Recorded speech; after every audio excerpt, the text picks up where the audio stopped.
It is summer on the Uncompahgre Plateau, when the clouds that roll over the mesas promise rain, but often deliver only lightning, and the threat of wildfire. Little Mesa, icy, turning east. For the firefighters on the Little Mesa fire, lightning also brought opportunity.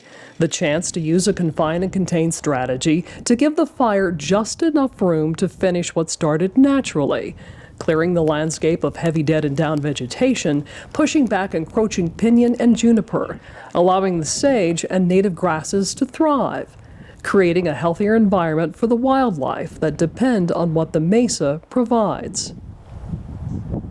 The Little Mesa fire started by lightning on or about July 30th, and it was detected on the 31st, the morning of the 31st, by the multi-mission aircraft.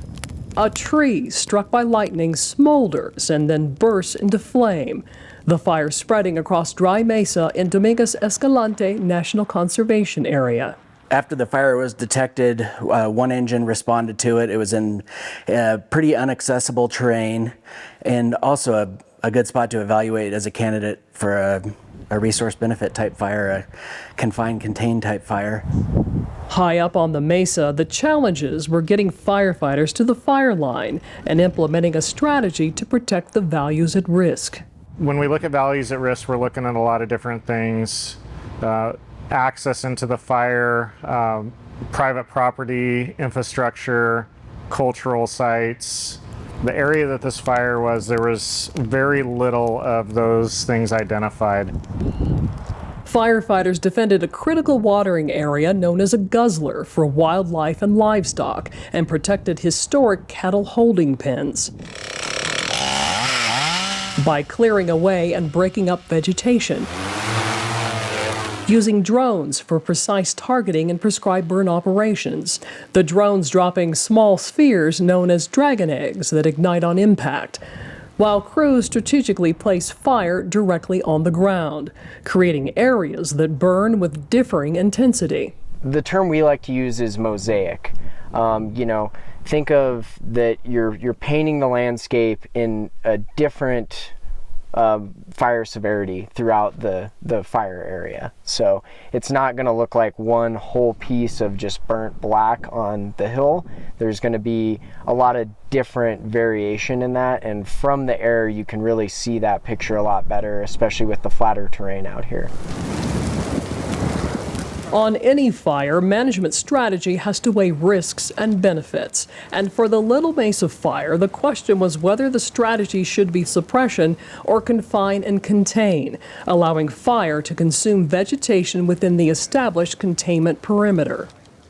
Fire is a natural part of this ecosystem, and with the natural ignition, it gives us a tool to help better manage areas that are struggling with invasive species, pinon tree and juniper encroachment, hard foraging habitat for wildlife and ecosystem.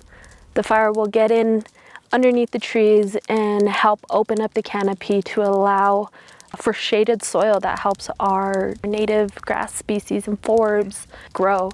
Gives us the opportunity to really reset the clock in areas that have been struggling, and it gives us more tools in our toolbox to better manage public lands in a healthy way.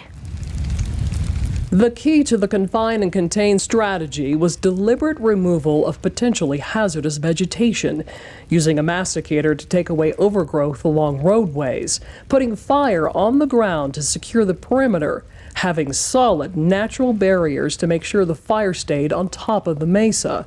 Fire managers believed they had everything they needed to be successful while keeping firefighters and the public safe. So we utilized a lot of natural features because that's the least amount of exposure to firefighters. So on the north end of the fire, there was a lot of just bare ground or where the fuel runs out.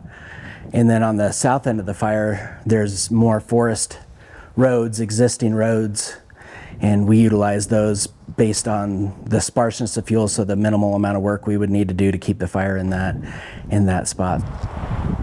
From the first report of smoke through weeks of operations, fire managers talked with partners from several different surrounding agencies. All agreed that confine and contain strategy was the best use of the opportunity made possible by natural ignition. We talked with Delta County, Montrose County, Mesa County, DFPC, Forest Service, and then of course BLM. I had several conversations with the Bureau of Land Management on this one, on how we wanted to let this fire either suppress it or confine and contain it.